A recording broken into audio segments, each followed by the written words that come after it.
I did not even glance at him when he declared, "We possess your code, sweetheart."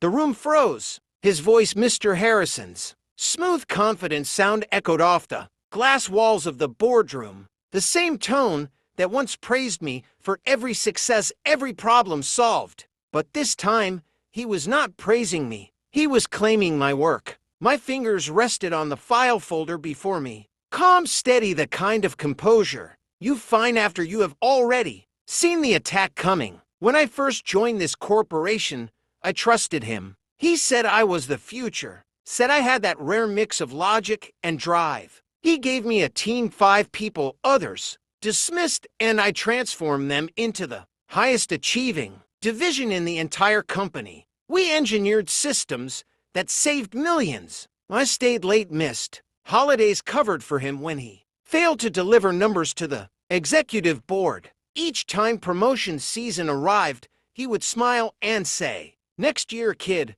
Next year never arrived. The salary increases never came, but his brand new luxury car did. His expanded office, too. I stayed quiet. I convinced myself loyalty was important, that respect would come eventually. Then one evening, while updating system records, I noticed something small. A line of code tagged under his username, my code. He was filing my development under his name. Initially, I thought it was an error, but then I discovered the pattern. Entire modules renamed my contributions, deleted my architecture, presentations given to investors. With him on stage, I did not challenge him. I recorded everything, every change, every date, every file that held my signature, before he quietly and completely erased it. When the year after next year passed, I began creating something different. My own platform, nights and weekends. It started as a quick test,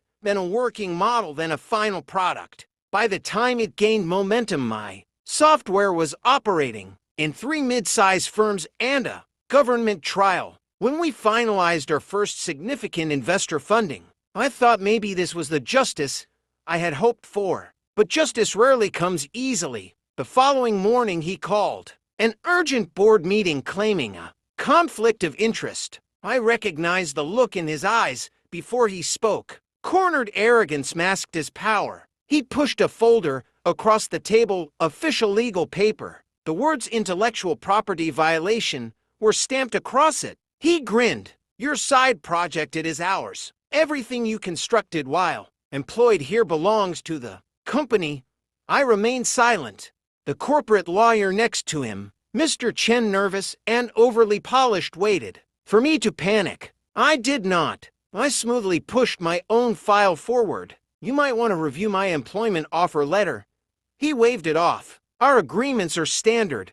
Mr. Chen opened it. I watched his eyes narrow as he read one specific section, one single line I had insisted on for years ago, back when I still believed in fairness. "All work created outside company hours, without use of company resources, remains the sole property of the employee." A simple rule, one he had added himself. "To make you feel secure," he had said. The lawyer's face lost color. He muttered something to Mr. Harrison, too low for the board to hear, but I caught 3 words. "She owns it." The main investor leaned forward. "So you are stating this company attempted to claim property it does not possess?" My boss stuttered, tried to change the subject, blamed confusion, but his confidence vanished. He looked like a man realizing he just tried to steal from someone holding the proof of purchase. I did not celebrate. I did not need to. I just said quietly, "You informed me once my loyalty was invaluable. It turns out my independence was worth far more."